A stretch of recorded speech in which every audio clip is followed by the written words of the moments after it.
Throughout the world, there are many styles of clothing that define the culture and lands they come from, and whether or not your ethnocentric ass finds them fashionable or not, there are many great stories that are sewn into the fabric of these clothes. One of the most notable examples of this is the Scottish kilt, which is a plaid piece of garment that wraps around the waist, and it is most well known for having the appearance of a skirt, mostly due to the fact that it's literally a skirt. But what makes it an outlier in this aspect is the fact that in Scotland, it's typically worn by men and is a notable signature of masculinity. But why is it that this notable difference originated? How was the kilt invented? This is the Imponderable, where we answer the questions you've never asked.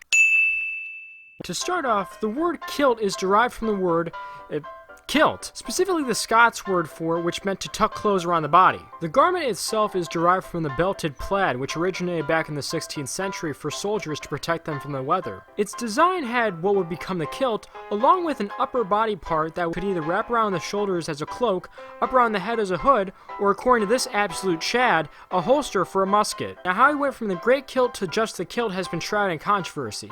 The most well-known origin is that it was invented in the 1720s by Thomas Rowlandson, a Quaker from Lancashire, England, who was in the Highlands in order to manufacture charcoal and smelt ores for the McDonald's of Glengarry. Naturally, to run this business, Rawlinson hired many local Highlanders. However, due to the clunkiness of the belted plaids they were wearing, they had a hard time doing the job, and some of them even just did the job naked, which just sounds great for smelting ores. And to fix this issue, Rawlinson had the tailor of his regiment fix up the belted plaid to be more comforting.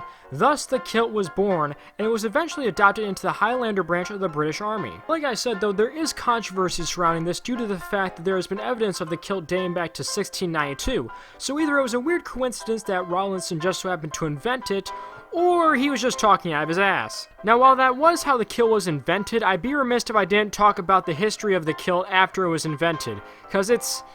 oh boy. So for some background, the event that actually led to Thomas Rawlinson creating his version of the kilt can actually be traced back to the 1688 Glorious Revolution. In this revolution, King James II and VII went into exile and, according to the Parliament of England, forfeited the throne. So they banished him and basically banned Catholics from taking the throne altogether. This resulted in the rise of Jacobitism, which was literally a movement just to get James's family back into the royal throne. And there were many conflicts that resulted from this very thing. Additionally, in 1707, the Acts of Union combined the governments of England, Ireland, and Scotland into the unholy entity known as the Island Boys. Eventually, those Jacobite risings lasted for so long that James's son was doing the battle for him, and after the Jacobite Rising of 1715, the fifth one in the franchise, the British government decided to open up the Highlands to outside exploration. This is why Rawlinson then went up there, because it was new territory for the company that he was working for. But oh bitch, that was just the background.